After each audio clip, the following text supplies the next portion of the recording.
boa noite. Boa noite. Boa noite, Neide. Boa noite, pessoal. Boa noite, boa noite, Bispo. Boa noite. Boa noite. Todo mundo preparado aí? Deixa eu só apagar uma luz aqui. Estamos no horário? Vamos dar início então a mais uma aula. Alguma dúvida a respeito da aula passada? Algum comentário? Ou também sobre a lição, o desafio? Procure defender aí, diante de um testemunha de Jeová, por exemplo, né, que nega a pessoa do Espírito Santo, a personalidade do Espírito Santo, a divindade, né, do Espírito Santo. Então, utilizando a Bíblia, esteja sempre preparado. É bom você ter isso como uma forte ferramenta, já memorizar os versículos, conhecer muito bem. E o desafio foi esse para a semana, né? A tarefa, além de uma leitura aí sobre o Espírito Santo no Antigo Testamento, para fortalecer aí o aprendizado, né? O conhecimento que a gente está passando aqui, também essa tarefa que eu acho que é vital, é importante. Não faça de qualquer jeito. Procura realmente ter isso na ponta da língua. Esteja sempre preparado para responder a quem quer que seja que venha questionar, né, a razão da sua fé. Então, defenda aí biblicamente a Trindade, a doutrina da Trindade e a personalidade do Espírito Santo, a divindade do Espírito Santo. Trabalhamos isso, né, na aula passada, a gente vai dar sequência. Queria saber se vocês têm algum comentário, alguma questão. Fiquem à vontade.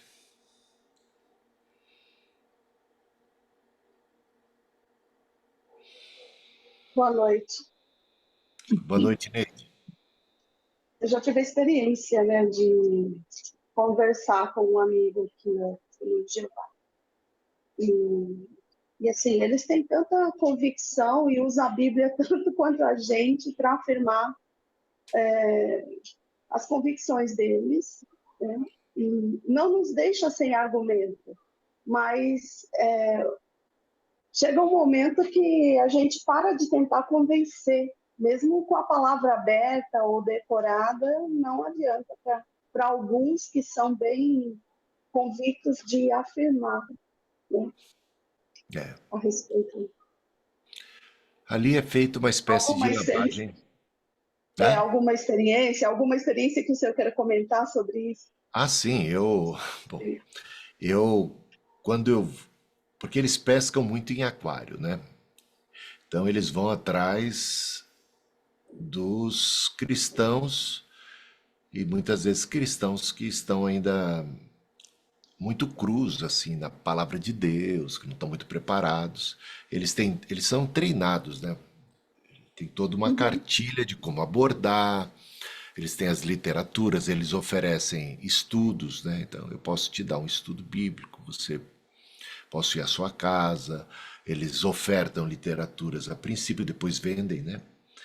Então é toda uma abordagem, todo um treino, mas eles têm a cartilha deles. É feita uma espécie. Eles rezam de acordo com a cartilha. Se você tirar eles fora da cartilha, eles se complicam bastante. Então, é feito neles uma espécie de lavagem cerebral. Eles passam a ter ojeriza, a ter aversão a respeito de todas as confissões religiosas, cristãs, evangélicas. Então, passam a entender, eles se entendem como os únicos cristãos verdadeiros.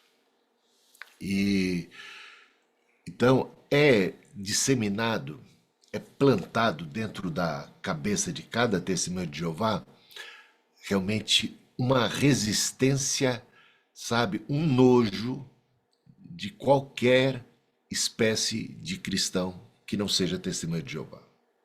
Então isso é muito forte. Por isso essa resistência que eles têm.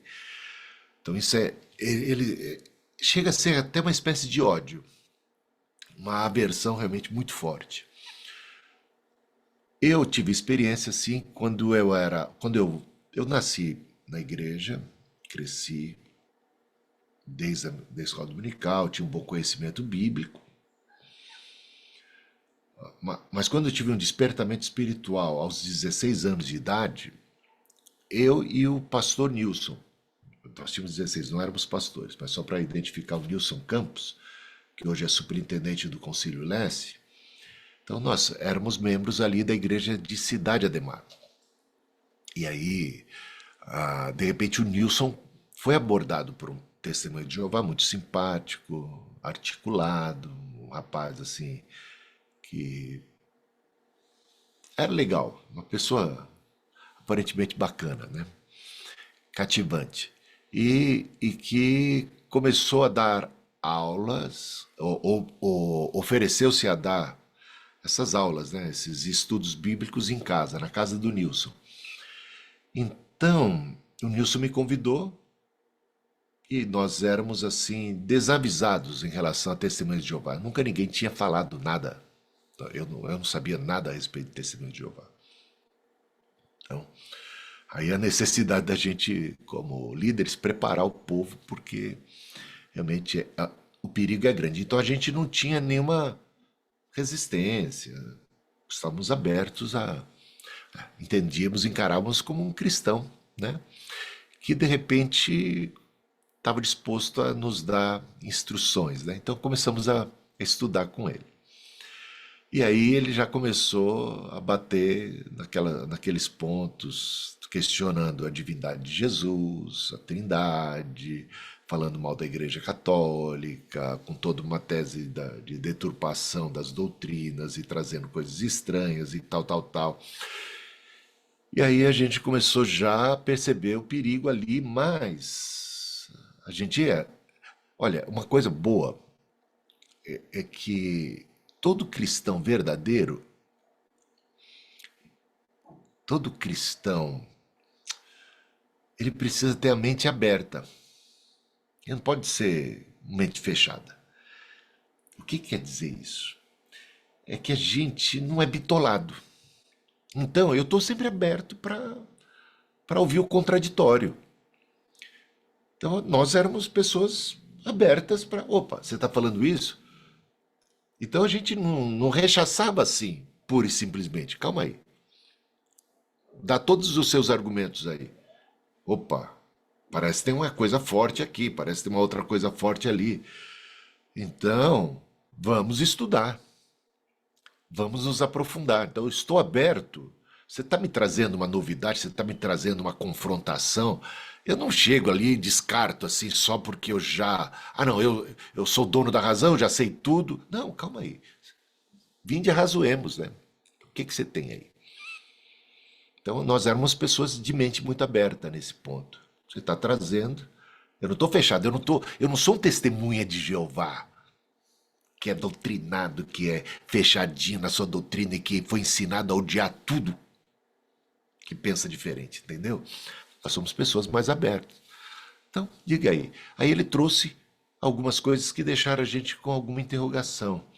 Aí o que a gente fazia? Íamos conversar com o pastor. Pastor, estamos assim, aí o pastor ficou preocupado, até deu umas orientações de cautela e tudo, mas tudo a gente ia lá conversar com o pastor e o pastor abria nossa mente para outros textos bíblicos, para problemas com a versão deturpada da nova tradução do mundo lá, das Testemunhas de Jeová.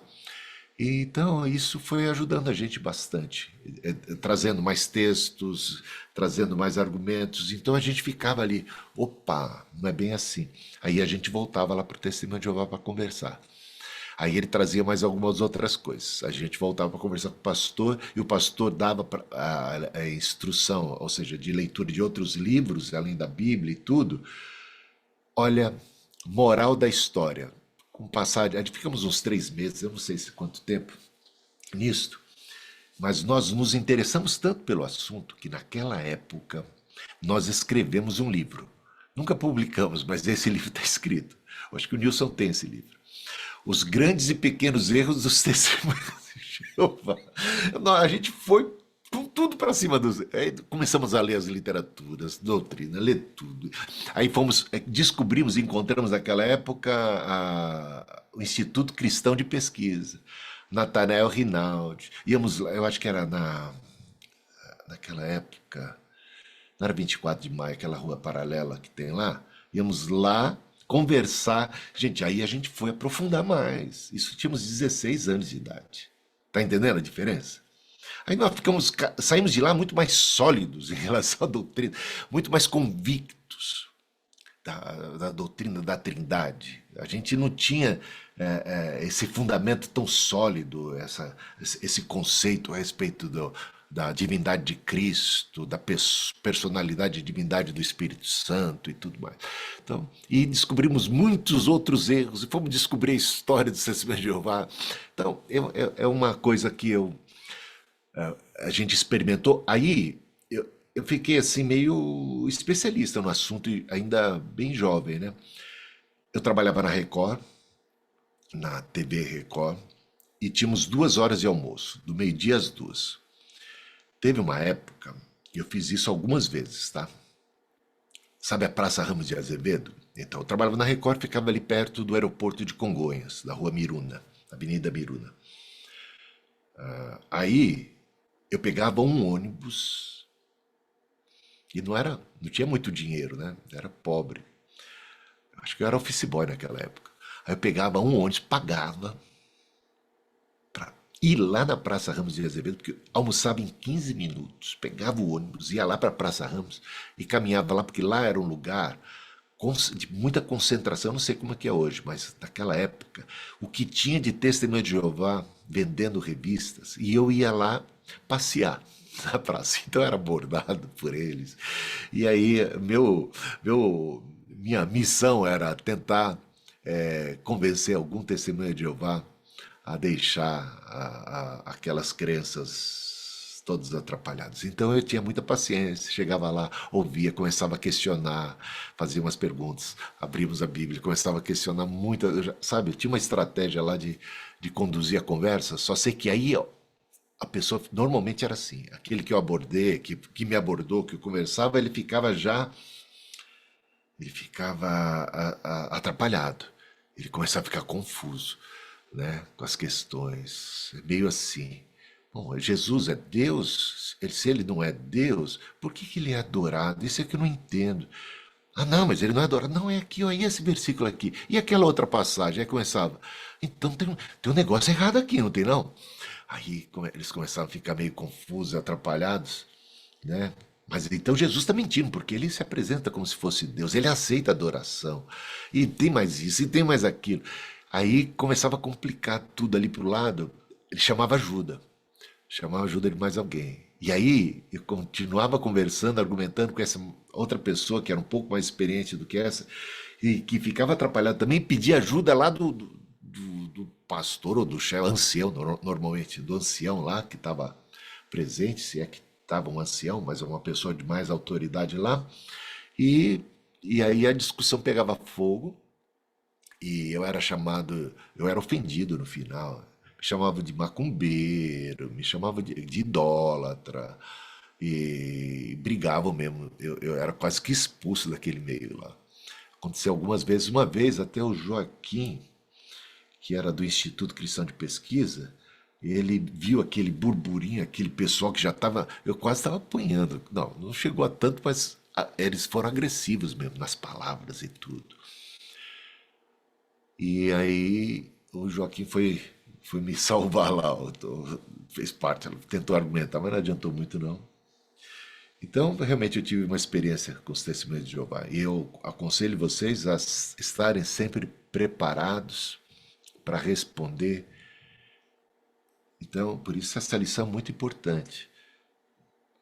Pense quais são os argumentos que eles utilizam e procure estar bem afiado nas escrituras sagradas. Tá bom? Mais algum comentário, questão?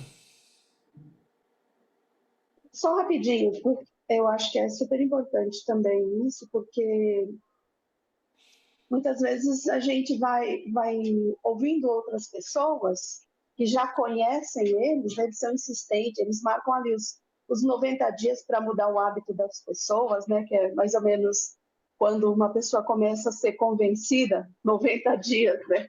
Passa da fase da experiência, né? Como no trabalho também é tratado. E traz essa cultura, alguns conhecimentos que se instalam ali na mente. Chega um cristão na igreja já doutrinado, digamos assim, então nós, muitas vezes, se você não tem plena consciência, vai deixando passar e vai estabelecendo ali até uma heresia, né? No nosso próprio meio. Isso é um perigo também, né? É importante ter essa consciência, né, a Muito, respeito da verdade. muito importante. Agora, você sabe que o Russell, o fundador dos Testemunhas de Jeová, ele era adventista. Então, onde foi que ele aprendeu contra a Trindade? Foi no Adventismo. Toda a igreja adventista era antitrinitariana. E isso por décadas. Ellen White, o Tiago, lá, o marido dela, o James, né, o Tiago, todos eles, por décadas, eles eram antitrinitarianos. O ensino da Ellen White, claro, é que Jesus era o arcanjo Miguel. O que diz esse testemunho de Jeová? Jesus é o arcanjo Miguel. Então, isso era adventista. Só em 1980, oficialmente, foi que a Igreja Adventista adotou a posição trinitária. Eles pensam hoje como nós. Ainda tem um problema lá do Arcanjo Miguel lá. Ainda tem. Mas eles. Só em 1980, gente. Então, esse assunto é muito, muito importante. E foi ao longo da história, os arianos e toda. Então, é muito importante a gente conhecer bem. Tem os unicistas, tem aquela voz da verdade, né? Tem os modalistas. Os modalistas, eles acreditam que o Espírito Santo é Deus. Acreditam que Jesus é Deus. Mas assim, só tem um Deus. E Deus, às vezes, se manifesta como Pai, às vezes ele se manifesta como Filho, e às vezes ele se manifesta como Espírito Santo. Entendeu? Então, ele tem modos de se expressar. Então, então não existem três pessoas, existe apenas uma pessoa que se manifesta de modos diferentes. Ah, aí, se você está diante de alguém que acredita que o Espírito Santo é Deus, ainda pode ser que você não esteja diante de alguém que seja defensor da Trindade. Ele pode simplesmente acreditar que existe um único Deus, numa única pessoa, que se manifesta ou como Pai, ou como Filho, ou como Espírito Santo. Vai ter problema? Claro que vai ter problema isso. Isso parece tão, assim, natural de aceitar, né? Mas Jesus conversa com o Pai, né? Jesus diz que o Pai sabe coisas que ele não sabe. Ele diz que vai enviar outro consolador. Ele não diz que ele vai se manifestar de uma outra forma, né? É isso, gente. Senão Jesus Cristo não teria que vir, ele já teria vindo no Espírito, na pessoa do Espírito Santo, né? Nós aguardamos o retorno de Cristo. E Jesus diz: Eu e o Pai viremos, nós viremos e faremos nele morada, né? Então, bom, eu só estou arranhando aqui, a gente não vai falar sobre cristologia, mas tem isso também. E é sério, e é muito importante. Gente, mais alguma questão, comentário? Podemos dar sequência à aula? Eu vou então abrir aqui compartilhamento da tela, tá?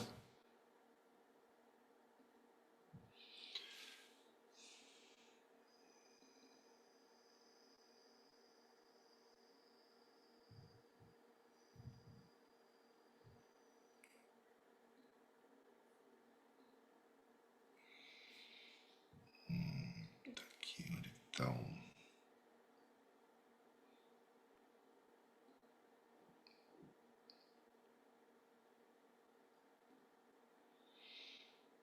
Estou tentando achar o PowerPoint, achei. Vou colocar aqui no modo apresentação.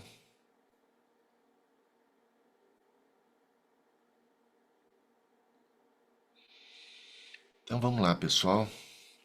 Deixa eu ver onde foi que eu parei. Não, foi um pouco mais adiante.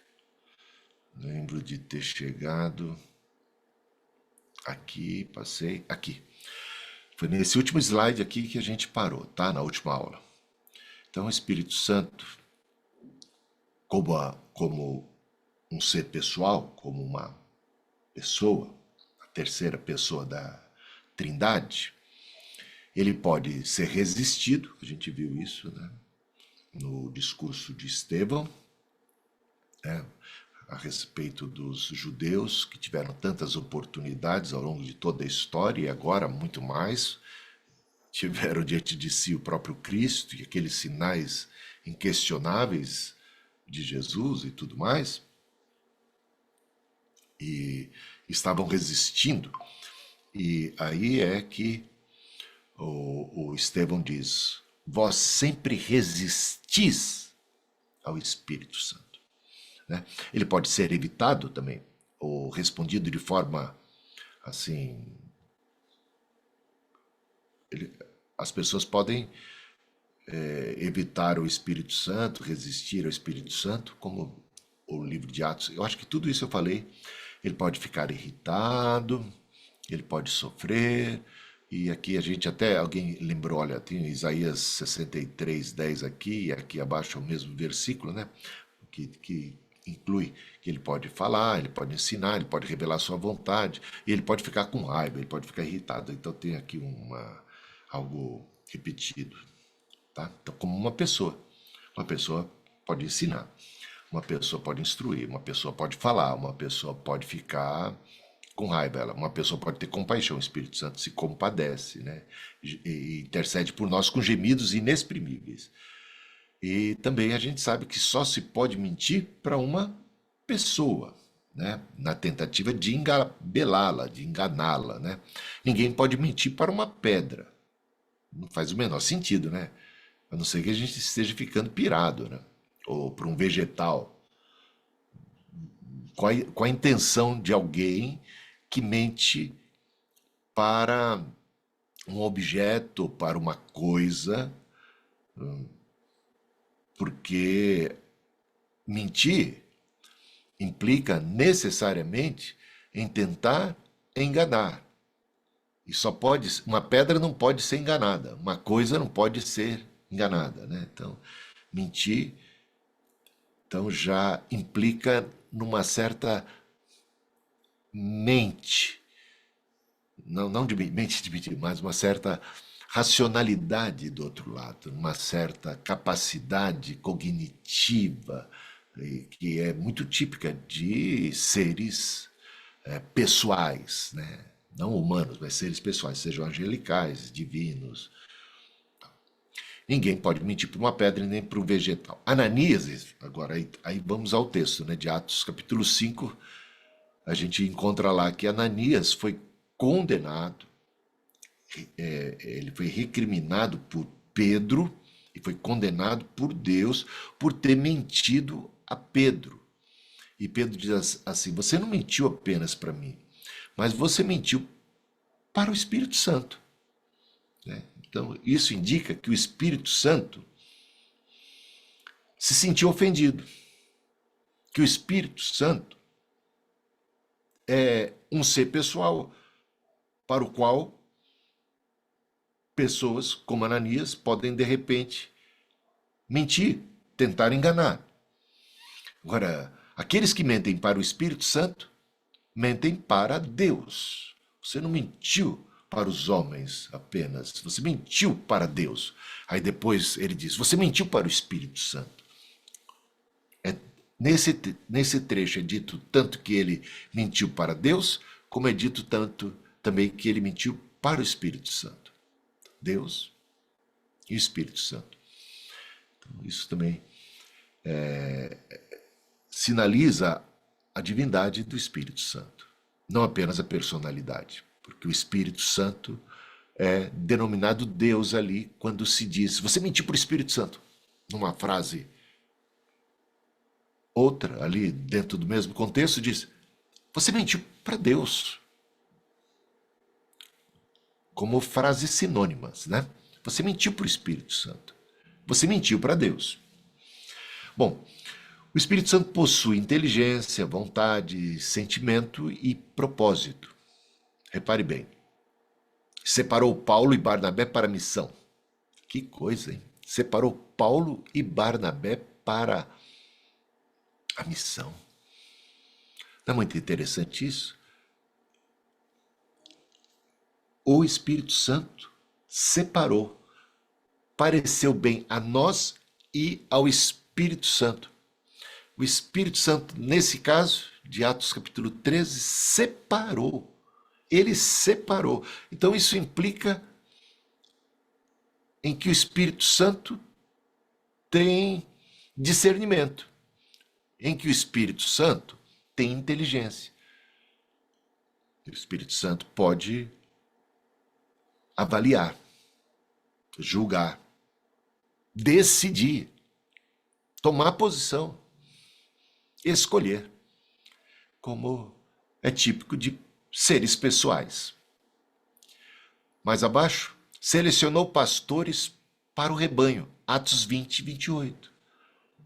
É dito que foi o Espírito Santo que selecionou os pastores. Vocês foram selecionados pelo Espírito Santo. Ele também dá testemunho, deu testemunho.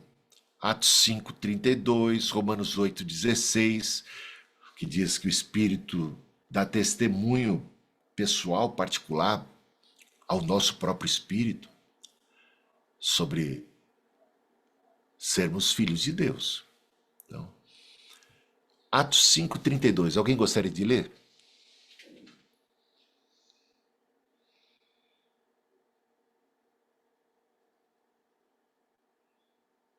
E nós somos testemunhas dessas coisas, também o Espírito Santo, que Deus concedeu aos que lhe obedecem.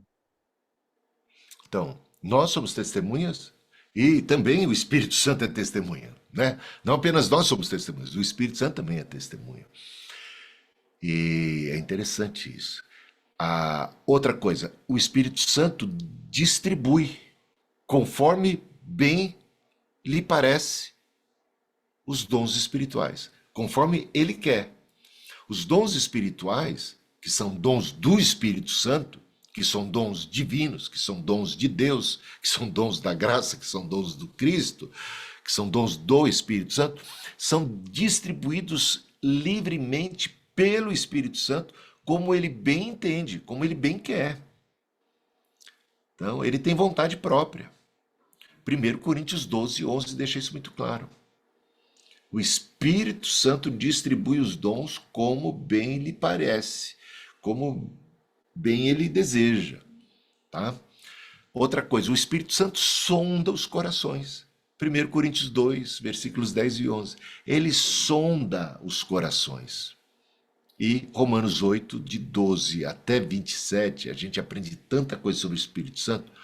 Ele ensina as pessoas, os seres humanos, individualmente e dentro da comunidade. Ele instrui, ele guia. Se vocês são guiados pelo Espírito Santo, instruídos pelo Espírito Santo. É maravilhosa a obra do Espírito Santo, muito variada. E tudo indica ali tratar-se de um ser pessoal, que tem vontade própria, que é capaz de discernir, escolher e decidir para quem pessoas podem até mentir, tentar enganar, mentir, né? Porque não dá para mentir para Deus, né? A comunidade cristã confessa sua crença não apenas em Deus, mas também no Espírito Santo. Crença em é dirigida a uma pessoa, crença sobre é dirigida às coisas. É muito interessante essa observação aqui do Gregório de Nazianzen.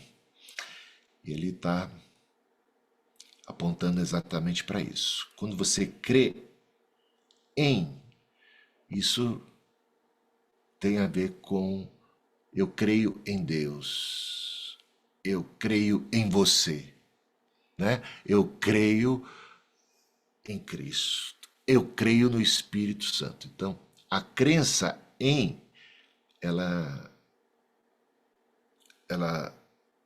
só é possível por conta de tratar-se de uma pessoa. Agora, a gente pode crer sobre as coisas, né? Sobre significaria uma crença mais em coisas, né? Eu creio na vida eterna. Então, sobre esse assunto, eu tenho minha fé, né? Deus, o Espírito, é dotado de vida, ele é dotado de livre arbítrio, ele é dotado de movimento, que é um movimento independente, não é um movimento causado, não é um movimento que foi assim algo empurrado, algo provocado. Ele tem um movimento independente. Ele decide para onde vai. É claro, ele também tem energia, poder. Ele sempre querendo o que é bom. Então ele tem uma natureza, não tendo nem começo nem fim, pois nunca faltou o Pai no Verbo, nem o Verbo no Espírito. Essa é uma frase de João de Damasco. Então, lembre-se que a gente está aqui pautando essa parte aqui da aula no livro, na Teologia Sistemática de Thomas Oden, que era alguém muito voltado para a patrística, para os pais da igreja, tá? Então ele está agora citando as frases dos antigos. A despersonalização do Espírito Santo é algo bem complicado. A gente observa o seguinte, por exemplo, o Hegel reduziu o Espírito a uma lógica da história. O Paul Tillich o reduziu a uma categoria existencial do próprio ser. A teologia do processo o reduziu à energia criativa. E a teologia da libertação o reduziu à praxis política. Então, falando um pouquinho mais dessa nossa modernidade e de como cada uma dessas correntes filosóficas, ideológicas, teológicas, acabam se relacionando de maneira mais liberal e reduzindo a pessoa do Espírito Santo a isso, a uma lógica da história, ou seja, a uma categoria existencial, ou a uma energia, mera energia criativa, ou uma praxis política, como na teologia da libertação. O Espírito Santo não é meramente uma qualidade, ou atributo, ou emanação de Deus, mas sim uma pessoa distinta dentro da divindade. O Basílio é quem comenta isso, e aqui temos a referência, onde é que ele trata desta questão. O batismo é administrado, e a gente já deu uma olhada nisso, né, em nome do Espírito Santo, bem como em nome do Pai e do Filho. Não se pode batizar em nome de uma qualidade abstrata. A gente tem que refletir um pouco sobre isso, né? E ficaria muito estranho, né? Eu te batizo em nome do Pai, do Filho e do Espírito Santo. Em nome do Espírito Santo. Quando Jesus instruiu a igreja, os apóstolos, a irem por todo mundo, fazerem discípulos, batizando em nome do Pai, em nome do Filho e em nome do Espírito Santo, em nome do Pai, do Filho e do Espírito Santo, isto indica que estes três são da mesma qualidade. Esses três têm poder, divindade, graça, reconhecimento, status equivalente. Se não, fica estranho. Por exemplo, pega lá o testemunho de Jeová, leva lá para o Apocalipse, que eles vão ter paura ali quando vem, por exemplo, tudo que é de glória, honra, poder, sabedoria, majestade, todos os louvores dados ao que está sentado no trono são dados ao Cordeiro igualmente, sem tirar nem pôr. Lembra disso? Tudo que é dito, tudo que é dado, todas as honras prestadas a um são prestadas ao outro. Aqui é uma honra tremenda dada a Jesus Cristo, que o batismo não seja apenas em nome do Pai, mas também em nome do Filho. Concorda comigo? Que honra é essa dada a Jesus Cristo? O batismo não apenas em nome do Pai, mas em nome do Filho. Agora, não apenas em nome do Pai e do Filho, mas também do Espírito Santo. Coloca o Espírito Santo em pé de igualdade com as demais pessoas da Trindade. A Trindade está aí, gente. Em nome do Pai, do Filho e do Espírito Santo. E a bênção apostólica, de 2 Coríntios capítulo 13, a graça de nosso Senhor Jesus Cristo, o amor de Deus, o nosso Pai, e a comunhão do Espírito Santo. E a gente já falava sobre quando Paulo trata dos dons espirituais, a gente vai cuidar desse assunto com bastante detalhe mais adiante, mas quando Paulo trata disso, ele logo de cara, ele diz, olha, há uma variedade de dons, há uma variedade de manifestações, de operações, de serviços, mas é o mesmo Deus, é o mesmo Senhor, e é o mesmo Espírito que opera tudo em todos. Ele deixa claro, ele coloca ali. É muito interessante a maneira como ele coloca isso. A Trindade, mais uma vez, ali, em evidência. Né? Então é isso aí. Não se pode batizar em nome de uma qualidade abstrata ou de um atributo, mas apenas em nome de uma pessoa viva e autorizada, principalmente quando você coloca em nome do Pai, do Filho e do Espírito Santo. Então, não faria sentido que o Espírito Santo não estivesse na categoria pessoal das duas pessoas anteriores e nem na equivalência e no status. Não faria o menor sentido. É só você imaginar o seguinte. Vamos pensar nessas seitas, né? Uma seita lá do Jim Jones. Jim Jones vai dizer assim, olha, vocês devem batizar em nome do Pai, do Filho, do Espírito Santo e de Jim Jones. O que você acha do negócio desse? Claro, você não é seguidor de Jim Jones, mas Jim Jones está se colocando numa categoria muito elevada, não é não? Colocar o nome de uma outra pessoa numa bênção, onde já tem o Pai, o Filho, o Espírito Santo, ou num batismo, gente, é simplesmente colocar aquela pessoa em pé de igualdade, ou não é? O que vocês acham disso? Faria o menor sentido, seria até uma blasfêmia que o nome de um ser inferior, que o nome de qualquer coisa pudesse estar ali nesse momento.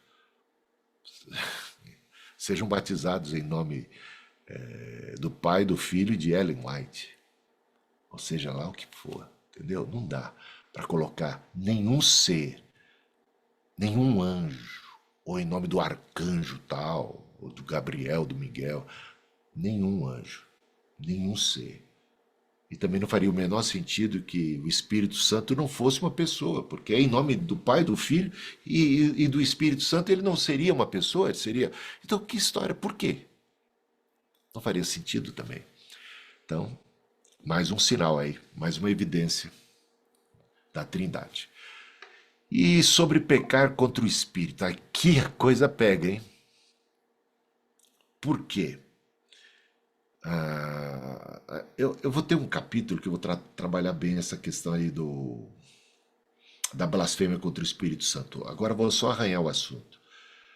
Porque é interessante que Jesus diga assim, olha, aquele que blasfemar contra o Pai ainda tem perdão. Aquele que blasfemar contra o Filho ainda pode encontrar o perdão. Mas aquele que blasfemar contra o Espírito Santo não vai encontrar perdão, não vai ter perdão. Então, além de o Espírito Santo estar aqui, mais uma vez, sendo colocado em equivalência, né, trabalhando ali, pecar contra o Pai, pecar contra o Filho, pecar contra o Espírito Santo, ou seja, colocando esses três em equivalência, traz agora algo que distingue o Espírito Santo, não para menos, até um pouco para mais nesse ponto, né, nesse quesito.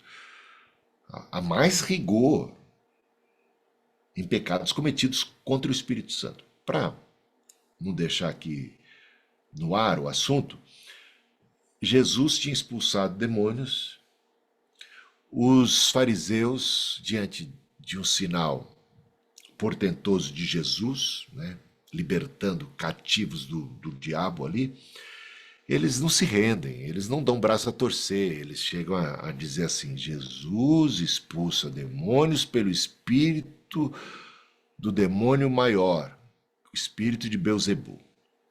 Ou seja, diante de cada milagre que Jesus executava, eles tinham alguma saída para não reconhecer, para não se curvar diante das claras evidências, dos sinais portentosos. Eles procuravam sempre uma desculpa para não crer e também para difamar a Jesus. Então eles estão dizendo que Jesus expulsa demônios pelo espírito maligno. E aí Jesus vai dizer assim, como é que uma casa dividida contra si mesma pode subsistir, onde já se viu, isso tudo está em Mateus 12, tá? Onde já se viu o diabo lutando contra o próprio diabo. Ele é mau, mas não é burro, né?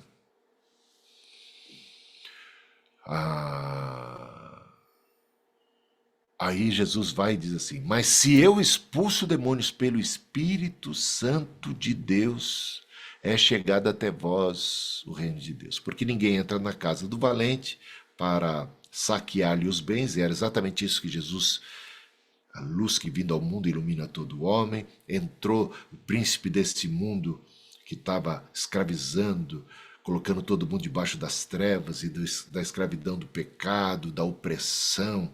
De repente chegou Jesus para desfazer as obras do diabo. E ele encontra um escravo do diabo, alguém que está nas mãos do diabo e liberta, porque o Espírito de Deus está sobre mim, disse Jesus, logo no início do seu ministério, citando exatamente a profecia de Isaías, capítulo 61. Então, lá em Lucas 4, por exemplo, você vai encontrar esse registro. Leu as Escrituras, o Espírito de Deus está sobre mim, porque me ungiu para a proclamação da libertação para os cativos. O dia, o ano aceitável do Senhor, para pôr em liberdade, para quebrar as cadeias. É exatamente o que Jesus está fazendo. E está fazendo isso pela unção do Espírito Santo, cumprindo as profecias do Antigo Testamento.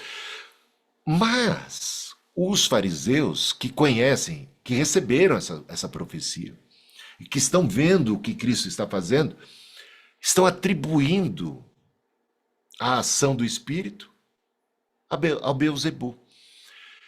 Desta forma, estão blasfemando não apenas contra Jesus, não apenas contra Deus, estão blasfemando contra o Espírito Santo. Agora, o Espírito Santo não é aquele que convence os homens do pecado, da justiça e do juízo? O Espírito Santo não é aquele que opera em Cristo, sinais e maravilhas, que testifica para as pessoas que Jesus é o Filho de Deus, quando os seres humanos atribuem a esta bendita obra do Espírito Santo de convencimento, de testemunho, de graça, de evidência de que Jesus é o Filho de Deus, atribuem isso ao diabo, o que é que resta para elas? Entendeu? Porque elas estão simplesmente se levantando contra aquela graça bendita de Deus para o convencimento delas. Então elas se fecham exatamente para toda a ação divina que visa exatamente convencê-las do pecado, da justiça e do juízo. Tal é a gravidade desse pecado. Esse pecado é um pecado muito consciente, de alguém que está vendo, mas não quer ver. Que está diante de um sinal claro, de uma obra poderosa do Espírito Santo, mas prefere chamar isso de obra do diabo só para não se converter. Esta é a gravidade. Então, depois eu trabalho melhor esse tema aí com vocês. Agora, o Espírito Santo, então as pessoas podem entristecer o Espírito Santo, porque ele é uma pessoa, e só uma pessoa pode ficar entristecida, né? Só um ser pessoal. E as pessoas podem blasfemar contra o Espírito Santo. O texto bíblico é claro, não entristeçam ao Espírito Santo. São exortações que encontramos nas Escrituras. Quando o povo da aliança se rebela contra Deus, por sua negligência, egoísmo e falta de fé, rejeitando a oferta das ternas misericórdias de Deus, eles estão entristecendo o Espírito Santo. Isaías 63, 10. Tá? Paulo implorou aos seus ouvintes que eles não viessem a entristecer o Espírito Santo de Deus. Quem quer ler esse versículo? Efésios 4, 30. É possível entristecer sem blasfemar, tá? É bom que se diga isso. Crentes podem entristecer ao Espírito Santo sem necessariamente terem cometido um pecado de blasfêmia contra o Espírito Santo. Não é ali necessariamente uma resistência taxativa, né? Quem é que achou aí? Pode ler? E não entristeçais o Espírito Santo de Deus, no qual fostes... Tá dando... Pode... deu Peraí. um eco. E não entristeçais o Espírito Santo de Deus, no qual estáis selados para o dia da redenção. É isso. Então você foi selado pelo Espírito Santo de Deus. Então não entristeça o Espírito Santo de Deus.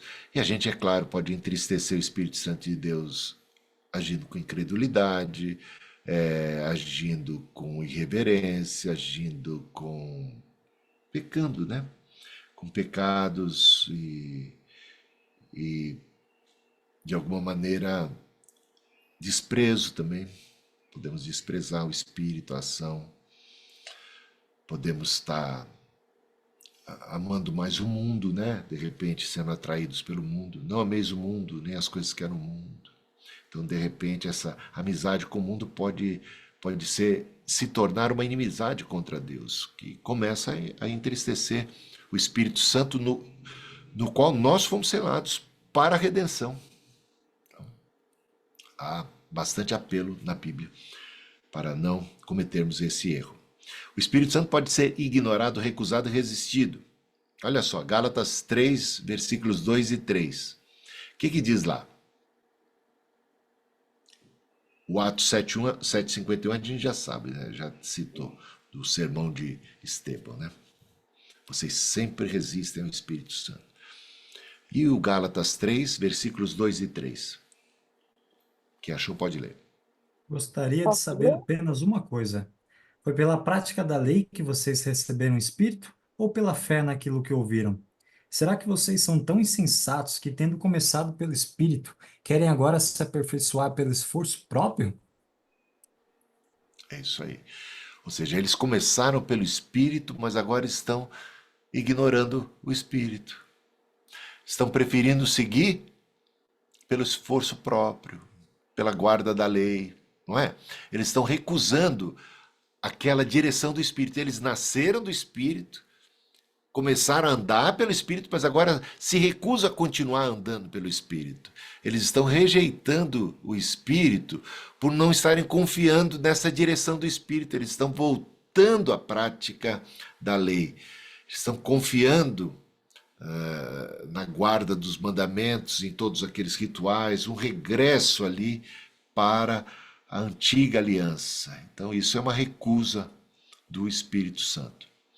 E outra frase bem conhecida, né? Não extingais o Espírito, não apagueis o Espírito. Então é complicado essa frase aqui, né? Para aqueles que acreditam que uma vez salvo, salvo para sempre, fica difícil de coadunar, né? Não dá, não faz um bom coro. Se você acredita que uma vez salvo é salvo para sempre, que não existe o perigo da apostasia, que não existe o perigo de repente alguém roubar a nossa coroa, que a nossa coroa já está garantida, né? Que a gente não precisa se preocupar em perseverar até o fim, porque só aquele que perseverar até o fim será salvo, só o que vencer vai ser... Eu vou permitir que você grave aí localmente, tá? Que alguém solicitou. Então, veja só, não extingais o Espírito, mas extinguir o Espírito é simplesmente apagar o Espírito. É óbvio que isso se trata de apagar o Espírito na minha vida. Eu não consigo apagar o Espírito Santo porque ele é Deus. Eu consigo resistir, eu consigo me opor, eu consigo entristecer, eu consigo de repente ignorar, eu consigo voltar as costas. Se hoje ouvirdes a sua voz, não endureçais os vossos corações. Eu consigo endurecer o meu próprio coração, e isso pode chegar ao ponto de extinção, de extinguir, de apagar, gente. É isso. Apagou, acabou. Se apagar a vela, ela não tem mais luz, concorda comigo? Se eu extinguir o fogo, significa que os bombeiros fizeram um bom trabalho, extinguiram o fogo. Acabou o fogo. Aconteceu com as virgens nécias. O azeite da sua lâmpada se extinguiu. Não foi? E aí não tinha mais fogo, não tinha mais luz. O Cristo veio e as suas lâmpadas estavam apagadas. Agora, se elas eram chamadas de virgens, e se é dito que o azeite acabou, é porque um dia o azeite esteve lá e a lâmpada esteve acesa. Ou eu não entendo mais nada das parábolas de Jesus, não é não? Aí você vai ter que me... Você que acredita que uma vez salvo para sempre vai ter que me ajudar. Eram ou não eram virgens? Estavam ou não estavam fazendo parte do mesmo grupo? Esperavam ou não esperavam as bodas do cordeiro, a chegada do noivo? Sim, conheciam ou não conheciam o noivo? Num certo sentido, conheciam. O problema foi que suas lâmpadas estavam apagadas. O azeite acabou. Então, não extingais. A obra de convicção do Espírito pode ser extinta, sufocada e virtualmente extinta para as nossas vidas, né? Por conta da resistência.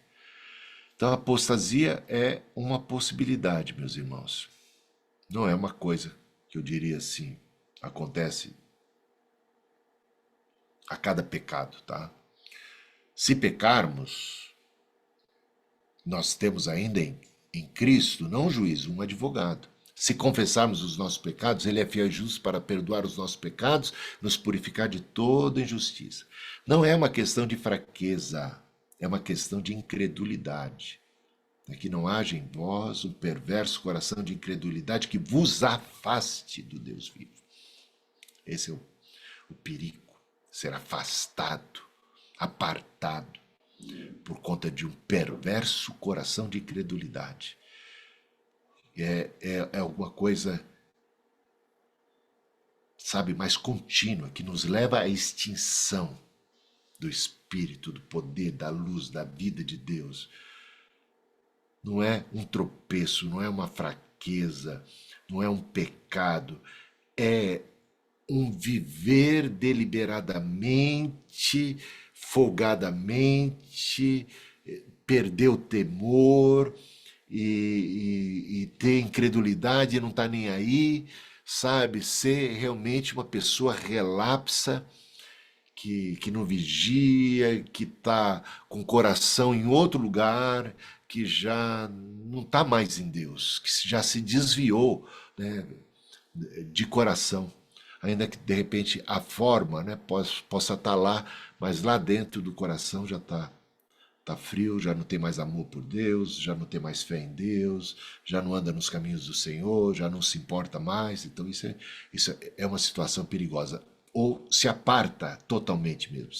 Volta as costas, vai para outra religião, ou vai para religião nenhuma, abandona o corpo de Cristo, abandona o Senhor, não faz mais caso, já não está mais nem aí. Então, isso é perigoso. Uma obra pode ser iniciada no espírito, que mais tarde é ameaçada de apostasia ou deserção. Mantendo a fé e a boa consciência, por quê? Então ele está dizendo que a gente tem que manter a fé, Paulo, né, escrevendo a Timóteo. Olha, mantenha a fé e a boa consciência, porque alguns, tendo rejeitado a boa consciência, vieram a naufragar na fé. A própria expressão naufragar significa que as pessoas estavam navegando, concorda comigo? Só pode naufragar quem estava navegando. Então, Paulo está dizendo, olha, Timóteo, você não incorra no erro daqueles. Ele está se dirigindo a Timóteo, colocando, olha, mantenha a fé e a boa consciência. Por quê? Porque, você sabe, tem alguns que rejeitaram a boa consciência e vieram a naufragar na fé. E certamente isso significa apostasia e significa perdição, né? Porque a salvação é uma coisa interessante. Você foi salvo. Você é salvo e você será salvo. Essas três formas você encontra nas Escrituras. Fomos salvos, estamos sendo salvos, somos salvos, seremos salvos. Essas três coisas. A melhor maneira de entender isso é que a salvação está em Cristo e Jesus é o caminho, ele é o caminho. Então, o dia que você entrou no caminho, você foi salvo. Se você continua no caminho, você está sendo salvo, você está no caminho da salvação. E se você persevera até o fim, você será salvo. Você está entendendo isso? É muito mais dinâmica a coisa. Agora, onde é que está a minha certeza da salvação? A minha certeza da salvação está em Cristo. É por isso que eu não me aparto dele. Não está em mim, não está no meu esforço, não está nas minhas boas obras, na minha capacidade de guardar os mandamentos, de fazer isso e aquilo. A minha certeza da salvação está em Cristo, nos méritos de Cristo, é olhando firmemente para o autor e consumador da fé, deixando as coisas para trás, fico rumando para o alvo, eu creio nele, e quando eu fraquejo, e quando eu caio, e quando eu falho, eu volto a olhar para ele, eu clamo por misericórdia, quando eu estou como Pedro afundando na fé, né? Ali, eu ainda... Eu estou em Cristo, eu peço o socorro dele, ele me ergue. Então, se pecar, tem em Cristo um advogado, e eu estou sempre com ele. Quando eu falho, eu confesso, eu participo da ceia, eu tenho os meus pés lavados, é uma espécie de renovação ali. A ceia do Senhor foi uma oportunidade em que Jesus lavou os pés dos discípulos, Pedro recusou ter os seus pés lavados por Jesus, se sentiu indigno disso. Jesus disse, se eu não te lavar os pés, você não tem parte comigo. Opa, já que é assim, Senhor, não apenas os pés, mas o banho completo, da cabeça aos pés. Jesus disse para Pedro, quem já tomou um banho, não precisa tomar um outro banho, né? A gente está limpo, do modo geral, mas os pés, porque ando aí nas ruas, acabam ficando empoeirados, basta lavar os pés. É um trabalho de manutenção que Cristo faz por nós. A cada ceia do Senhor nós confessamos, nós vamos ao Senhor e somos renovados na fé e somos alimentados, Ele é o verdadeiro alimento e temos essas comunicações da graça, da santificação, do perdão. Então, estamos caminhando com Cristo. Agora, alguém que se aparta de Cristo tem esperança de salvação? Se você se apartar dele, a salvação está nele. É isso que seria uma apostasia. Não tem como alguém que se aparta de Cristo e não crê mais, e não confia mais, e que agora prefere confiar em qualquer outro Deus, ou em qualquer outra ideologia, ou qualquer coisa que substitua Cristo, ele está se apartando do Salvador. Então, isso não tem assim, não tem como, né, ter salvação, porque essa ideia de que a salvação foi um ato assim, quase que jurídico, né, uma coisa assim, simplesmente uma declaração, uma experiência estática lá do passado, que independente do que vai acontecer, do que vai rolar, você está garantido. Isso é muito estranho. Você não encontra, eu não encontro base bíblica para um pensamento como esse, né?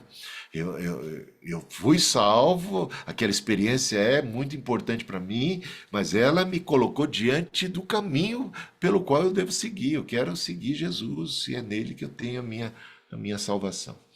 Bom, na lei levítica, aqui vai aquele trecho que falava um pouco mais sobre blasfêmia contra o Espírito Santo, mas já estamos na hora aqui do intervalo. Eu vou interromper agora o compartilhamento e vou fazer uma abertura do que nós falamos até agora nessa aula aqui, para não seguir aqui muito adiante, falando. O que vocês têm a dizer? Comentar, questionar, falar. Por favor. Eu prefiro, sabe, gente, agora são 8h30, eu prefiro ir direto até umas 9, por exemplo, sem um intervalo. Se vocês não se incomodam, eu acho que é melhor, depois a gente libera mais cedo, né?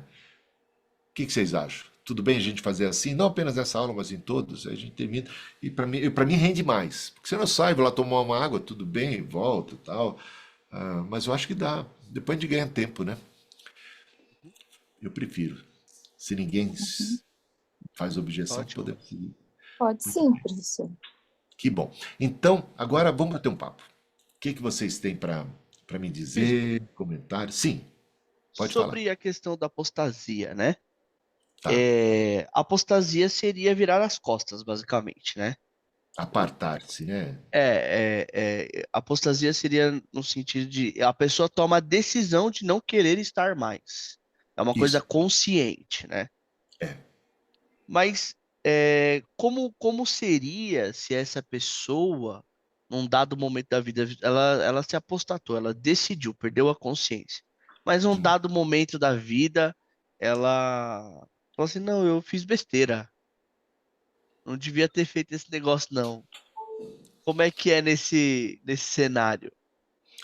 Então, uma apostasia de alguém que foi verdadeiramente cristão, aí a gente tem que pegar lá Hebreus capítulo 6, Hebreus capítulo 10. Uma apostasia de alguém que experimentou os poderes do mundo vindouro, que nasceu de novo, que foi uma nova criatura, conheceu a Cristo, foi cheio do Espírito Santo, caminhou. É algo muito grave. Uma apostasia mesmo. É algo muito grave. Que diz o autor de Hebreus, não tem volta. É como um pecado contra o Espírito Santo. E capítulo 10 ele deixa isso claro, no capítulo 6 ele deixa isso claro. Então, apostasia consciente de alguém que verdadeiramente foi de Cristo, cheio do Espírito, conheceu, experimentou e tal, uma apostasia seria algo gravíssimo e é um pecado que praticamente não tem retorno. Agora, se essa pessoa retornou, é porque ela, de duas uma. Aí a gente vai começar a ter que refletir. Se ela retornou, ou é porque ela nunca teve a experiência anterior, ou Certo? porque ela nunca se apartou De fato. plena, consciente e total. Entendeu? Porque ela não chegou ao ponto da apostasia mesmo. Ela pode ter tido um, uma fase de fraqueza, de fé, de vacilo, ela titubeou, ela teve uma crise ali. Então, por isso é muito difícil para mim, para você, para quem quer que seja, avaliar se uma pessoa já pecou contra o Espírito Santo ou já praticou o pecado que seria o da apostasia, porque a gente teria que ter plena consciência de que essa pessoa foi plenamente, verdadeiramente salva e teve uma experiência viva com Deus e salvação. O Espírito testificou com o seu Espírito que ele era filho de Deus, foi cheio do Espírito, caminhou com Cristo e de repente decidiu não querer mais Jesus, não querer mais o Espírito Santo, não querer mais nada e preferir. Aí eu diria, uma pessoa que teve essa experiência e que rejeita tudo isso conscientemente, a gente teria que ter convicção plena de que se trata disso para poder dizer, como o apóstolo João chega a dizer. Ele Certo. chega a dizer, por alguns, ele diz na epístola, por alguns eu digo, peço que não ores mais. Né? Ele está falando de pessoas que ele chama agora de anticristos. Eram dos nossos, mas talvez nem fossem muitos dos nossos, porque se fosse dos nossos não tinham se apartado. Mas parece que esse pecado é do tipo imperdoável, porque ele diz, por estes eu digo, não ores mais. Entendeu? Agora, ele era um apóstolo, ele tinha um discernimento, uma comunhão com Deus, talvez uma intimidade com Deus superior àquela que normalmente nós temos de discernimento de uma voz do Espírito que fala muito mais claro falava muito mais claro aos apóstolos do que comumente falaria a nós, né? Eu mesmo sou muito tímido, né, nesse ponto. Eu prefiro me recolher a minha ignorância e deixar que Deus julgue. Falei, É, não, melhor. Falei assim, eu não sei, melhor, melhor. eu não sei. Eu aposto ainda que eu sempre trabalho para a recuperação de todos que se afastaram, seja por que motivo for, o que esteja acontecendo, porque eu não tenho como avaliar se essa pessoa pecou ou não contra o Espírito Santo. Então, eu prefiro ainda trabalhar com a hipótese de que não pecou, que ainda tem esperança. Então, oro. Eu ainda não recebi o João falando assim, ó, não ora por aquelas pessoas. João não disse isso diretamente, continua orando e trabalhando pela conversão deles. Tá Amém. bom? Ô, bispo, Outro- eu tava Sim. até, inclusive, lendo Hebreus capítulo 6 aqui, né, que o bispo citou, e eu acho, na minha opinião, tá, eu acho que é mais certo a gente pensar que eles realmente não foram iluminados, como dizem Hebreus, né, que eles não experimentaram, né, porque ele mesmo diz no capítulo 6 versículo 4 que é impossível trazer de volta ao arrependimento, então de fato, só existe uma forma dele voltar, se arrependendo. E se é impossível que ele se arrependa novamente, então é melhor a gente acreditar que ele não experimentou, né? Sim. Porque só através do arrependimento que ele conseguiria voltar, e já que é impossível, então eu acho que é melhor a gente acreditar na primeira, né? Que ele não foi iluminado e não experimentou mesmo É. da, da... Ou, sim, sim, Felipe. Ou não experimentou, ou não se afastou, ou não se apostatou de coração, de alma, de mente, né? Uhum. De maneira plena. Então, uma das duas coisas, porque se houve arrependimento e retorno, então alguma coisa não incorreu nesse Uhum. grave pecado, né? É isso aí. Bispo, Sim. emendando uma pergunta aí nessa do Felipe. É, um amigo se converteu, usado pelo Senhor, uma bênção, maravilha, o pessoal até os nossos vizinhos falavam, esse aí é um homem de Deus, esse é um homem de poder e tal. De repente, aí acho que depois de uns 25 anos mais ou menos de fé, ele se afastou e ficou aí acho que mais ou menos uns 6 anos, aí virou um alcoólatra e um ano mais ou menos antes dele falecer, ele começou de novo a voltar, e só que nesse meio tempo ele não conseguia se achar mais dentro da igreja. Ele procurou várias igrejas e a gente sempre ali com ele, dando força, e de repente ele precisou ser internado por uma cirrose e no leito do hospital. Ele chamou duas pessoas que eram muito amigos dele, na idade dele assim, e ali ele se arrependeu. E aí ele pediu perdão e os irmãos oraram por ele e ele faleceu ali naquele leito. O que que o bispo tem para falar nisso? Olha, eu acredito que ele foi salvo, né? Acredito que ele teve uma crise de fé, teve conflitos e também ah, ele tem umas pessoas que vão ser salvas, diz assim, como que pelo fogo, né? Que diz lá o apóstolo Paulo. Então eu acredito que ele acabou tendo uma vida assim não muito frutífera no seu cristianismo. Ele acabou não exercendo muitos frutos do Espírito, porque para você estar na igreja, né, você tem que exercer. A igreja é ótima para exercitar toda a paciência, longanimidade, benignidade, bondade, mansidão. Tudo sofre, tudo crê, tudo espera. Então, é um ótimo ambiente para você exercitar todos os frutos do Espírito. Tem joio no meio do trigo, tem pessoas fracas e tal. E às vezes um dos problemas de pessoas muito idealistas, né, ou perfeccionistas, é esperarem na igreja, né, aquela igreja ideal.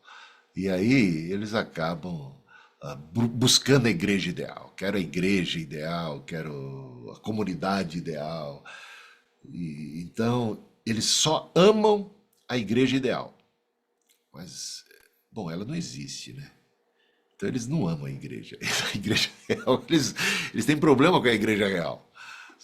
Agora, Jesus, ele amou a igreja real. Ele amou aqueles discípulos que, na hora da crucificação, pernas para que te quero, né? Deixaram ele sozinho. Ele amou a Pedro a ponto de buscá-lo novamente. Então, essa é uma das certezas que eu tenho da salvação, é que ela não depende única e tão somente de mim e da minha boa vontade. Ela depende muito da graça e do poder e da providência divina e de um Senhor que ele me busca, ele me quer, né? Isso é maravilhoso. Ele me salva. Agora, ele não me salva contra mim mesmo. Ele vai chegar ao ponto de repente, respeitar se houver um perverso coração de incredulidade, uma insistência, uma coisa assim, ele vai deixar. O filho, o jovem rico, aquela experiência, aquela passagem é tremenda, gente. Jesus, é dito assim, Jesus o amando, disse, uma coisa só te falta. Vende o que tem, dá aos pobres. E o jovem, diante desse desafio, se retirou, porque ali demonstrou não estar disposto a abandonar suas riquezas. Ele amava mais as riquezas do que a Deus, do que a Cristo e tal. E ele se retirou triste. Jesus ficou triste, ele se retirou triste. Mas ali foi uma decisão muito clara, muito consciente, muito, sabe? Eu amo o outro. Aí Jesus, eu respeito isso. É uma das coisas que a gente pode entender, que Jesus vai se respeitar, né? O seu amor por outro. Agora, nesse caso, essa pessoa mostrou muita imaturidade, né? Muita imaturidade, muita inconstância, mas Deus o amou e deu novas oportunidades, mesmo no final da vida, uma nova oportunidade, um toque do Espírito, e estava ele lá se arrependendo. Então vamos encontrar esse irmão lá no céu, né? Talvez os galardões não serão assim os melhores assim, mas ele vai estar feliz no céu. Alguns vão ser salvos como que pelo fogo, assim, não, não sei. Às vezes é difícil até entender o que isso significa na prática, mas o fogo vai provar as obras de cada um. Mas pela graça de Deus, alguns que não têm muita obra, né? É o caso dessa figura, seja lá porque era turrão, ou porque não cresceu na graça e no conhecimento do Senhor, porque não exercitou os dons do Espírito, o fruto do Espírito, porque empacou em algum determinado momento da vida, mas pela graça foi salvo. Pronto. Vai para o céu. Essa é a minha opinião. Bispo, E boa noite. Sim, Ah, pode falar. alguém quer falar antes? eu queria fazer Pode uma falar, pergunta. Camila. Obrigada. Uma coisa que eu sempre fico assim pensando, eu fico com dúvida. Por exemplo, nesse quesito de assim, de blasfemar contra o Espírito Santo, né? Por exemplo, eu já vi várias pessoas assim, até pessoas próximas, que cresceram na igreja, né? Tiveram experiências com Deus, né? Pessoas muito usadas. E chegou a um ponto que acabou se afastando, né? Se desviando e se tornando homossexual. E tendo uma vida totalmente assim, né? Bem contraditória a palavra, né? E aí eu fico pensando que essas pessoas, né, cometendo assim, né, tendo uma vida assim, elas estão blasfemando contra o Espírito Santo? E isso é uma coisa que eu sempre fico pensando, sabe? Porque às vezes algumas pessoas eu até às vezes tento conversar, né, por já conhecer a palavra e tal, e tentar falar do evangelho, e tentar mostrar para ela, né, que aquela vida não é uma vida que agrada a Deus, e às vezes, por mais que o coração se torne endurecido, às vezes você percebe que essas pessoas ainda sentem, sabe, que estão fazendo uma coisa errada, que é uma coisa que não agrada ao Senhor, sabe? Às vezes parece que assim, estão presas nesse pecado, mas ainda é como se o Espírito Santo ainda, sabe, tocasse. E aí, às vezes, eu fico pensando se isso seria, tipo, um pecado imperdoável, né, como uma blasfema, uma blasfema contra o Espírito Santo, ou se será que essas pessoas talvez não tiveram um encontro verdadeiro com Cristo e ainda podem ter chance de se arrepender, sabe? E serem salvas? A blasfêmia contra o Espírito Santo é uma coisa muito drástica. Ela não entra na categoria de alguém que está bebendo, está fumando, está se prostituindo, está praticando mentira, um pecado aqui, ou a corrupção, sabe? São os pecados que existem aos montes aí, né? Não é uma questão de pecado, é uma questão de uma decisão de apartar-se de Cristo, né? De apartar-se do Salvador, de renegar a fé. Então é algo distinto, tá? Então aí o caso é de uma pessoa que está com a sua fraqueza em uma determinada área e eu não sou Deus para julgar se está salvo, se não está, se foi, se não foi. Isso é muito difícil. A gente pode. Vamos pelos pecados que acontecem mais comumente dentro da igreja. Tem umas pessoas que têm uma dificuldade com a língua, não é? Você encontra aos montes. Que fez fofoca, fez uma maledicência, falou e tal. É pecado. Né? Digamos assim, se você quer saber, ou mente, né? Tem mulheres cristãs que às vezes mentem para os maridos, mentem até coisas assim, em nome do sagrado. Não quer confusão em casa, aí diz para o marido que foi em tal lugar, mas de fato foi para a reunião de oração, mas não quer confusão, não quer que o marido fique sabendo, aí mente. Ou seja, tem tanta coiseira que acontece aí, né? Ou por fraqueza, ou por. Você vê o pecado da glutonaria, né? Então,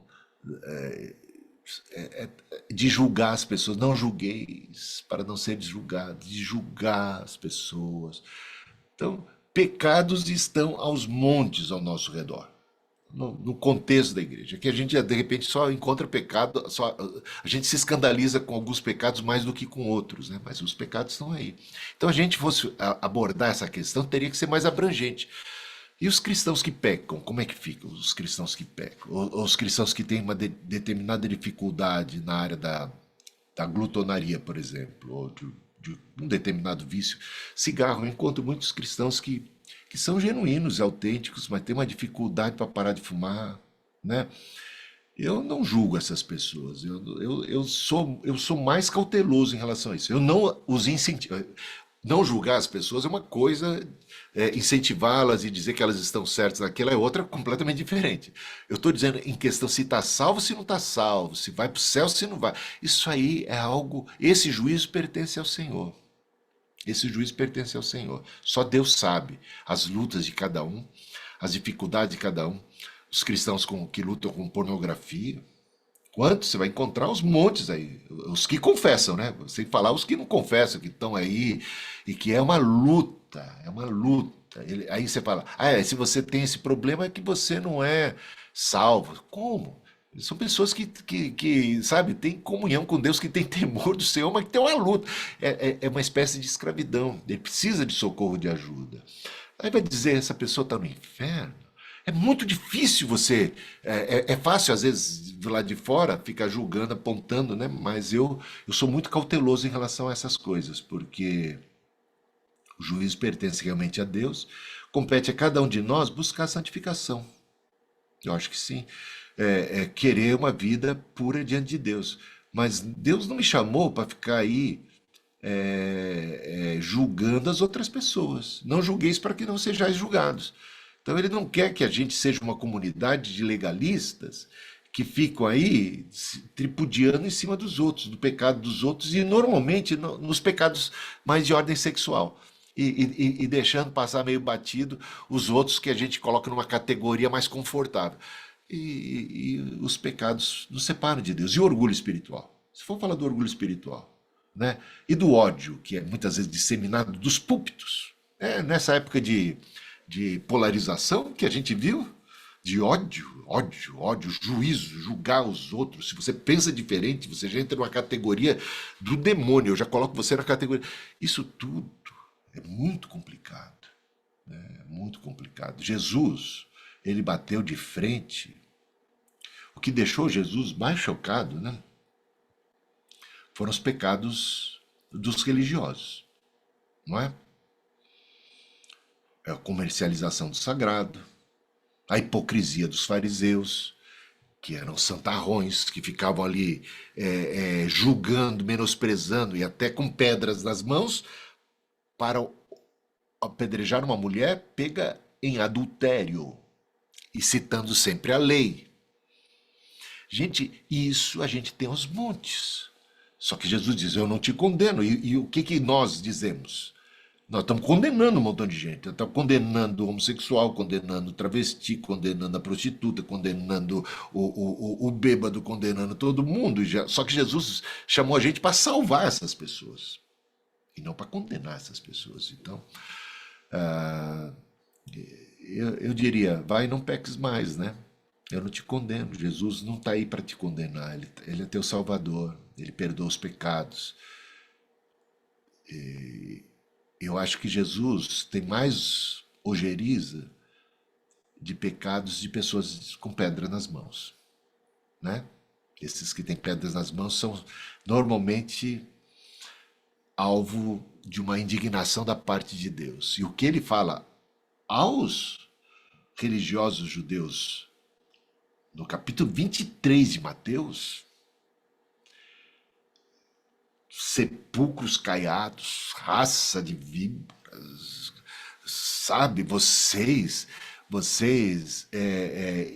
impõem fardos pesados, difíceis de carregar sobre as pessoas. Vocês fecham o reino dos céus para elas. Veja, Jesus é a porta e os fariseus são aqueles que estão fechando a porta, estreitando o caminho, dificultando a entrada dessas pessoas, criando uma série de regras, de leis e de coisas. Então, eu diria o seguinte, meus irmãos, deixa o juízo para Deus, vamos pregar o evangelho. Vamos viver o Evangelho, vamos amar as pessoas e vamos pregar o Evangelho. E eu acredito que isso é que vai promover cura, que as pessoas precisam de cura, eles precisam de salvação, de resgate. E não é apontando o dedo e oprimindo que a gente vai conseguir fazer o bem e promover cura e santidade, não. Pelo contrário, a gente vai expulsar todas essas pessoas de perto de Jesus, vamos demonizar a todas e vamos fazer um desserviço para o reino, vamos fazer o trabalho dos fariseus, que estavam colocando fardos pesados e expulsando as pessoas da presença de Jesus e com pedra nas mãos. Quem foi que levantou? Tem um monte de gente levantando a mão, eu não sei quem levantou primeiro. Por favor, se organizem aí agora e se apresentem. Pode falar. Uhum. Não sei se vai sair muito, mas eu trouxe esse questionamento numa outra matéria, numa outra aula, sobre o posicionamento de um pastor que falou: meu amigo, que era pastor, se matou e foi para o céu. Eu fiquei em crise.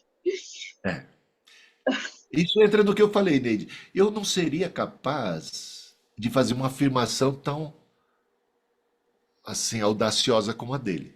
Mas também não seria capaz de fazer o contrário. Se ele se matou, ele foi para o inferno. Quem sabe? O que é que se passou com essa pessoa? Qual era o estado mental, de saúde mental dessa pessoa? Qual era o drama? Qual é a fraqueza? A depressão é uma desgraça, gente. E a gente vai encontrar crentes e mais crentes com problema da depressão, pensando em morte, pensando em suicídio. Isso é uma miséria. Isso aí, sabe, tem problemas químicos, tem problemas hereditários, tem problemas de dramas. Como é que ele enfrenta, como é que ele enxerga o mundo? Quer dizer, quem sou eu de fora desse drama para poder julgar? Então, eu não chegaria ao ponto da outra. Ah, era meu amigo, eu sei, ele está salvo. Quem sou eu para dizer que também está salvo? Mas eu também, eu não boto a minha mão no fogo numa direção, também nem o condeno, nem o acuso na outra.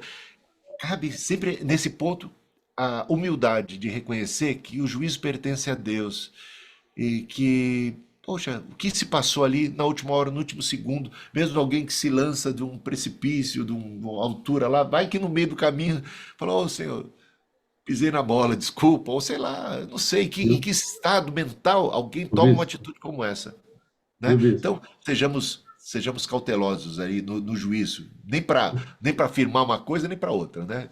Deus sabe. Fala.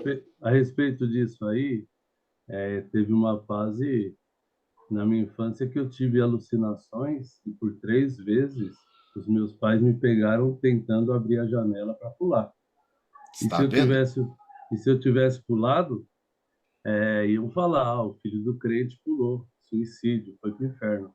Só que eu sei o que eu estava vendo, as coisas caindo em cima de mim, o pavor que eu sentia. Tá vendo, Elton? E é assim, eu depois disso daí, eu já presenciei pessoas pulando da janela de um apartamento, mas eu não sei o que estava correndo atrás dele, eu não sei o que ele estava vendo, então eu não julgo não, tá? Eu também Eu não, não Elton. julgo. E você fala isso de experiência própria. Graças a Deus você conseguiu vencer aquela crise, vencer outras crises.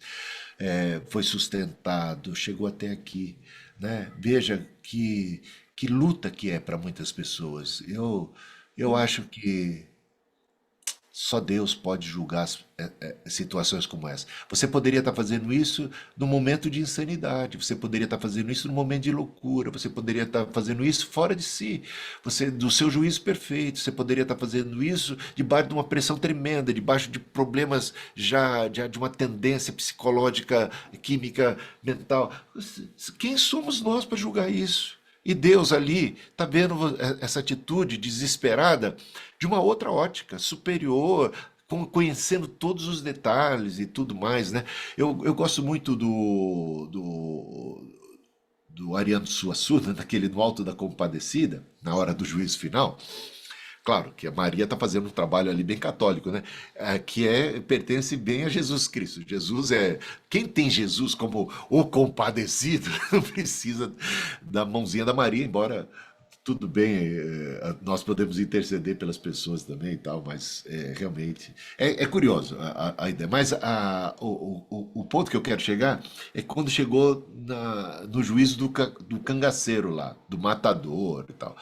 E a Maria lembra o que foi a história dele, o que é que o levou a esse período, a loucura, sabe, tudo que ele passou quando ele viu seus pais sendo assassinados, todo o ódio que veio do coração dele, tudo que ele passou. Então, a Maria defende, ele ficou insano, ele, sabe, ele não era uma pessoa que fez isso, sabe, leva em consideração, tenha misericórdia dele, olha o que ele passou, sabe, ele estava fora de si. Eu acho isso uma maneira claro, simples, né, de descrever algo muito complexo, que certamente Deus, no seu olhar tão superior, tão tremendo e detalhista e compreendendo tudo, é capaz. O Espírito Santo não intercede por nós com gemidos inexprimíveis? Então, ele vê as nossas fraquezas. Então, gente, ah, muita calma nessa hora, né, na hora de julgar, de pensar. Se a gente conseguir cuidar bem da nossa vida, assim, nesse sentido, né, já estamos fazendo um grande serviço pros que estão ao nosso redor. E aí os outros com muita compaixão. Jesus falou, misericórdia quero, ele estava citando o texto do Antigo Testamento. Misericórdia quero e não sacrifício. O que as pessoas faziam era sacrifício, era jejum, era dízimo, era aquelas coisas da guarda da lei do sábado e tal. E quando encontrava um pecador, miserável pecador, e pisavam nessas pessoas. E Jesus falou, misericórdia quero. Então, vamos ser misericordiosos. Quem mais gostaria de falar? Só para eu falar aqui, em crise, mas também faço aquele curso com a pastora Lili sobre aconselhamento, né, para os que sofrem. Também tenho uma irmã com esquizofrenia, cuidei dela por muitos anos e assim, sei lidar com esse mundo das duas realidades que o esquizofrênico vive. Eu consegui aconselhar e hoje eu quero me aperfeiçoar nisso, né? Mas diante de uma situação dessa, eu quero me sentir mais fortalecida na palavra, né? Para trazer mesmo uma palavra a palavra certa, né? Eu tenho muito temor Amém. também nessa questão de julgar, porque entende a aflição da alma do próximo, né? E tento me colocar no lugar. Mas eu queria saber mesmo a sua opinião. Muito Acho bom. que isso hoje em dia muito mais, né? É super importante, porque as recorrências são grandes, muito Sim. grandes. E a gente não pode abrir mão também, e por que está acontecendo isso? Ninguém fazer nada porque é assim. Então, deve Amém. existir alguma forma da gente trabalhar com sabedoria. É isso que eu tenho Amém. buscado. Faz muito bem. E a gente, com graça e sabedoria, podemos ajudar as pessoas que estão ao nosso redor. Quem mais gostaria de falar? Ô, Bispo, boa noite. Navarro aqui. Fala, Navarro. Como vai? Tudo bem? Graças a Deus. Bom te ver. Bispo, Bom te ver agora vamos lá. Nos vimos aí. Recentemente ainda, Bispo, tá certo. Vamos lá, minha dúvida é a seguinte, Bispo. Quando a gente vê o ministério de Jesus, a gente vê Jesus cumprindo, né, aquilo que era profético ali do Velho Testamento, e ele trazendo ali tanto assim assim o sacrifício de Deus para que nós fôssemos salvos, mas ele traz também aí a nova aliança, né? Com o seu sacrifício se inicia o tempo da graça, mas assim a gente vê pouco Jesus falando a respeito vamos dizer, de questões morais, de pecados, assim, classificando isso. Isso aí a gente vê mais depois o apóstolo Paulo, por exemplo, nas cartas que ele escreve às igrejas, ele trazendo todo esse discurso, né, toda essa orientação. E a minha pergunta é a seguinte: quando a gente chega nesse ponto aí de julgar, quando a gente está jogando, quando nós não estamos jogando, eu fico com uma dúvida, com um certo conflito. A igreja, na sua cultura, quando ela permite que algumas pessoas acessem níveis de serviços elevados e outras não, por causa de um pecado, ela não é uma igreja que, de certa forma, ela tem um padrão que julga, bispo? Um exemplo, né? Olha, tem ali um ministro de louvor. Ele não pode ser homossexual, mas se ele mente, se ele fofoca, às vezes passa, entendeu? Ou se ele não... Ou se isso não é declarado, não é explícito, porque todos nós somos pecadores, né, bispo? Isso é verdade, a gente precisa da graça de Deus. Então, eu pergunto assim, em resumo, assim, a igreja, na sua prática, ela não acaba sendo uma igreja que acaba julgando, bispo? Sim. Bom, eu acho que aí a gente tem que separar duas coisas. Quer ver? Uma coisa é julgar, dizer que essa pessoa é do diabo, julgar nesse sentido, ela é do inferno, ela não está salva. Esse é uma maneira de juízo que eu estou me referindo mais, né? É julgar aquela pessoa já de uma maneira condenatória, condenar essa pessoa. Então isso é disso que eu estava falando mais até agora. Agora, nós exercemos certo discernimento e juízo das coisas e das pessoas. Por exemplo, se uma pessoa passa a perna na gente numa negociação, a gente já contabiliza isso para, quem sabe, evitar até uma próxima negociação. É uma maneira de estarmos julgando. Estou só simplificando aqui as coisas. Ou seja, a gente começa a perceber, essa pessoa mentirosa fez isso, aquilo, aquilo outro. É uma pessoa que eu já tenho que tomar um certo cuidado no relacionamento. A gente não tem como evitar esse tipo de juízo que você coloca agora. E dentro da igreja, igualmente. Vamos lá. Tem alguns critérios, por exemplo, para liderança, que são estabelecidos. Paulo coloca ali que um diácono ou um presbítero deveria cumprir determinados critérios de comportamento, sabe? Então, de boa conduta, ter uma boa reputação. Então, a ideia da boa reputação é uma coisa muito importante. Agora, o que dizer de um cristão que não está na categoria da boa reputação? Eu não estou julgando a ele como uma pessoa que não é cristã e que é do demônio, mas talvez uma pessoa fraca, que precisa ainda de maturidade. Agora, eu não coloco ele numa categoria de apto para o exercício da liderança da igreja. Você está entendendo que talvez isso fique... está na minha mente.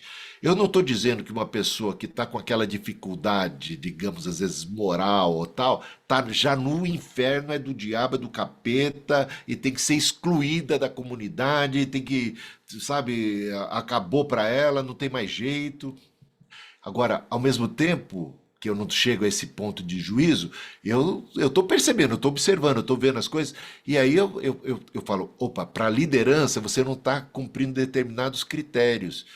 Paulo trabalha essas coisas, por exemplo, dizendo que o diácono precisava ser marido de uma só mulher. Quando ele diz e estabelece um critério como esse, a gente já começa a ficar pensando, mas por que ele precisou estabelecer isso como critério? Porque existiam polígamos dentro da igreja. Mas como assim? É claro, tinha gente que se convertia nessa condição, com 2, 3 mulheres e filhos com cada uma delas, aquela coisa toda. Se o apóstolo Paulo pega pesado e diz assim, não, aqui só relacionamento monogâmico, e você que se converteu vai ter que decidir ficar com uma só mulher, fica com a primeira, abandona as outras, ele está cometendo uma desgraça para as famílias, para essas mulheres que vão ser completamente abandonadas, para os filhos delas que vão ser bastardos. Ou seja, é só desgraça. Então, a igreja acolheu as pessoas como elas estavam. Você veio com 2, 3, 4 mulheres, seja lá como for, essa é a sua família, essa é a sua condição, permaneça assim. Agora, estabeleceu-se um critério para pastorado, liderança da igreja. Então, o diácono seja marido de uma só mulher. Então, existem maneiras de fazer isso sem necessariamente estarmos julgando naquele sentido mais tenebroso que eu falei, que é o sentido de colocar aquela pessoa no inferno. Então, determinada pessoa não está cumprindo determinados critérios estabelecidos E às vezes cada igreja varia de uma igreja, de uma denominação para outra, quais são esses critérios, né? E aí as pessoas devem respeitar quais são esses critérios. Agora, eu não estou com isso dizendo que quem não cumpre tais critérios está completamente alijado de Cristo e do reino de Deus e está no inferno, eu já o condeno como, sabe, um apóstata. Eu não chego a esse ponto. É isso, talvez. Eu não sei se deu para entender direitinho, Navarro, mas é assim que funciona. Não, Eu acho perfeito, que, bispo. né? Perfeito, compreendi sim. Obrigado aí pela explicação. Valeu. Alguém mais? Então, o horário avançou. Estamos agora prestes a encerrarmos. Vou passar depois uma tarefinha para essa semana, para vocês, e a gente vai aí trocando ideia e até a próxima aula, com a graça de Deus. Que a bênção do Senhor, Deus Pai Todo-Poderoso, Criador do céu e da terra, e a graça maravilhosa de Jesus, o Filho unigênito, e essa comunhão do Espírito seja com você, com a sua casa, com sua missão, e te guarde, te proteja e te abençoe em todo o tempo. Que a misericórdia de Deus nunca se aparte de você. Graça, força, poder e misericórdia. Deus abençoe vocês e até a próxima, se Deus quiser. Valeu, gente. Amém. Obrigado. Tchau, gente. Uma ótima noite. Deus abençoe. Deus abençoe a Pessoal, todos. boa noite. Tchau, Boa gente. noite. Tchau, Semana que tchau. vem. Amém. Obrigada. Deus Amém. abençoe isso. Tchau, Amém. pessoal. Ah,